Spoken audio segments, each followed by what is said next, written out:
China के अंदर जाते हुए दिखाई दे रहे हैं 5 साल के बाद का, लेकिन उनका जो टूरिस्ट वीजा है उसको भी अनबैन कर दिया गया है। मतलब चाइना इंडिया की हेल्प आउट कर रहा है, इंडिया चाइना की हेल्प आउट कर रहा है ट्रंप को कहने के नीचे दिखाने के लिए और ट्रंप को कंट्रोल करने के लिए। हमारे साथ पाकिस्तानी वहाँ मौजूद है, इनसे पूछेंगे कि ट्रंप की जो चीज जल रही है उसको कंट्रोल करने का वाही तरीका क्या है। चाइना से डर था ट्रंप को, अब ट्रंप इंडिया से हाथ मिला बैठा है। देखिए, मैं सबसे पहले बात करूंगा कि आपने बात की ट्रंप की जो जल रही है उसको कंट्रोल करने का तरीका क्या है। उसका तरीका ये है कि इंडिया के ऊपर 1000% टैरिफ लग जाए, ठीक है। चाइना इंडिया से अपने ताल्लुका खत्म कर दे, रशिया इंडिया को क्रूड ऑयल की ट्रेड सस्पेंड कर दे, फिर ट्रंप खुश हो जाएगा, ठीक है। फिर ट्रंप को ऑब्वियसली बात है बेनिफिट नजर आएगा। अभी जंग तो किसी की हो नहीं रही है एशिया यूक्रेन के अलावा, ठीक है।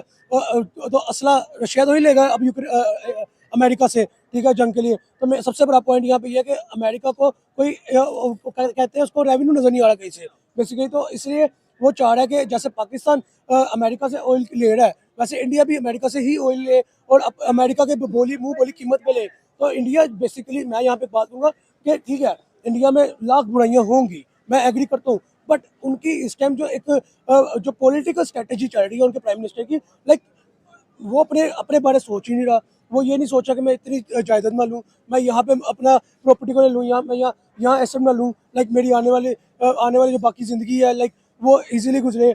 वो सोच रहा है अपनी पब्लिक के बारे में।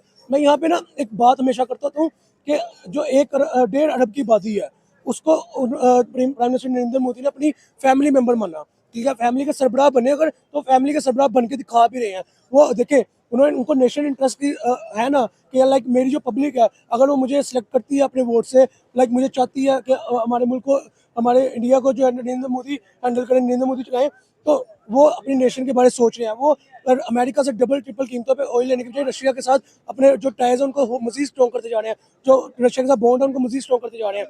आप देखिए, अभी जापान की विजिट की बात करेंगे, जैसे कि पहले कह लें कि जो जापान की हेल्प से इंडिया ने अपनी जो ईवी है उसको लॉन्च किया है और स्पेशली बुलेट ट्रेन गिफ्ट की गई थी। अब फिर जो जापान का दौरा हुआ है इसमें भी बुलेट ट्रेन की डिस्कशंस हो रही हैं। देखिए ऑब्वियस सी बात है ना, आप एक सिंपल सी बात देखें कि ईवी जो बेसिकली चीज़ है ना, वो 4 व्हील के ऊपर आपकी लाइक वो स्ट्रेंथ नहीं बनाती है, वो आपका मुल्क को बनाती है आपके 2 व्हील्स के ऊपर है। तो इंडिया ऑलरेडी 2 व्हील्स की मैन्युफैक्चरिंग में ईवी की जापान को बीट करके गया है, ठीक है। तो आप सिंपल सी बात देखें कि 4 व्हील्स में अगर इंडिया इस चीज़ का कदम लेके आया, मैंने देखा था सुजुकी विटारा ऐसे लाइक इस तरह का नाम था, वो लॉन्च की गई है ईवी। तो मेरे ख्याल में आप देखिए, सबसे बड़ी चीज़ यहाँ पे ये नहीं है कि उन्होंने लॉन्च की, उन्होंने जापान के साथ टैक्स को स्ट्रॉन्ग किया, उन्होंने चाइना के साथ हाथ मिलाया, ये पॉइंट नहीं आते। पॉइंट यहाँ पे आते स्ट्रेटेजिक लॉजिकली कि इंडिया करने का जा रहा है बेसिकली। आप देखें कि चाइना पूरी दुनिया में एक्सपोर्ट करता है चीज़ों को, ठीक है। इंडिया की सबसे बड़ी मार्केट है, ठीक है। अगर मार्केट की बात कीजिए तो इंडिया सबसे बड़ी मार्केट है, ठीक है। चाइना को इसमें क्या बेनिफिट होगा जब मेड इन चाइना अगर इंडिया में बिकेगा, ऑब्वियस सी बात है एक प्लस चीज़ जाएगी, ठीक है। चाइना की जो वो है एक मार्केट है वो एक्सपैंड होगी। इंडिया को क्या बेनिफिट होगा, इंडिया का रेवेन्यू बनेगा इकोनॉमी वाइज। लाइक आप देखें कि फिर जैसे पाक चीन दोस्ती कहलाई जाती है, वैसे इंडिया चाइना दोस्ती हो गई, तो चाइना इकोनॉमी में इंडिया से ऊपर है, ठीक है। इंडिया बूस्ट कर रहा है इकोनॉमी को, तो इंडिया को इकोनॉमिकली बेनिफिट मिलेगा और चाइना को मार्केट के वैल्यूज में बेनिफिट मिलेगा।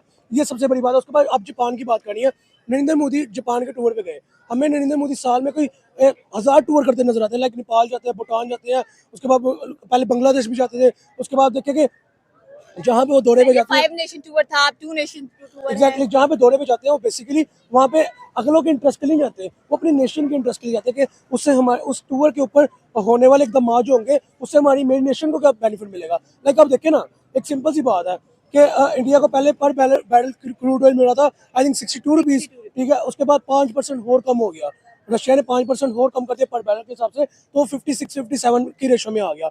अब आप देखिए कि ऑब्वियस सी बात है कि जब $56 पर बैरल आपको क्रूड ऑयल मिला, तो जब वो साफ होके तेल ओपन मार्केट बिकेगा तो उससे किसको बेनिफिट होगा, जो इंटरनेशनल ऑयल प्राइस जा रही होगी उस हिसाब से किसकी इकोनॉमी बूस्ट होगी, इंडिया की होगी। ऑब्वियस बात है, इंडिया सेलर है तो इंडिया कमाएगा उस चीज़ से। अगर वही तेल कोई मुल्क नहीं लेता, बैन कर देता है, फॉर एग्जाम्पल बैन कर देता है, तो उनकी अपनी मुल्क के अंदर रहते 1-2% के मार्जिन से जब जब ऑयल बिकेगा तो उससे किसको बेनिफिट होगा, उनकी पब्लिक को होगा। कैसे होगा, आप देखिए कि जो तेल का रेट मिलना है, पेट्रोल का रेट मिलना है, फॉर एग्जाम्पल 270 रुपीज़, वहाँ पे उनको 100 समथिंग मिल जाएगा। लाइक बेनिफिट किसको होगा, तेल कहाँ का सस्ता रहेगा, डॉलर कहाँ का ग्रो करेगा, इंडिया करेगा। अब यहाँ पे मेरा एक सवाल है ऑडियंस से, वो मुझे भी बताएं कि इंडिया में तेल कितने रुपए मिल रहा है, पाकिस्तान में तो 260 समथिंग मिल रहा है, 263 पर लीटर है, ठीक है। तो मुझे ये बताएं कि वहाँ पे कितने रुपए का है, आप खुद एस्टिमेट लगाइएगा, कंपेयर कर लेगा कि इंडिया कितने बेनिफिशियल इस टाइम अपने पब्लिक के लिए है। अब पॉइंट यहाँ पे ये है कि चाइना का मैंने आपको बता दिया कि बेनिफिट चाइना को क्या इंडिया से होगा और इंडिया को चाइना से क्या होगा, ठीक है। अब जब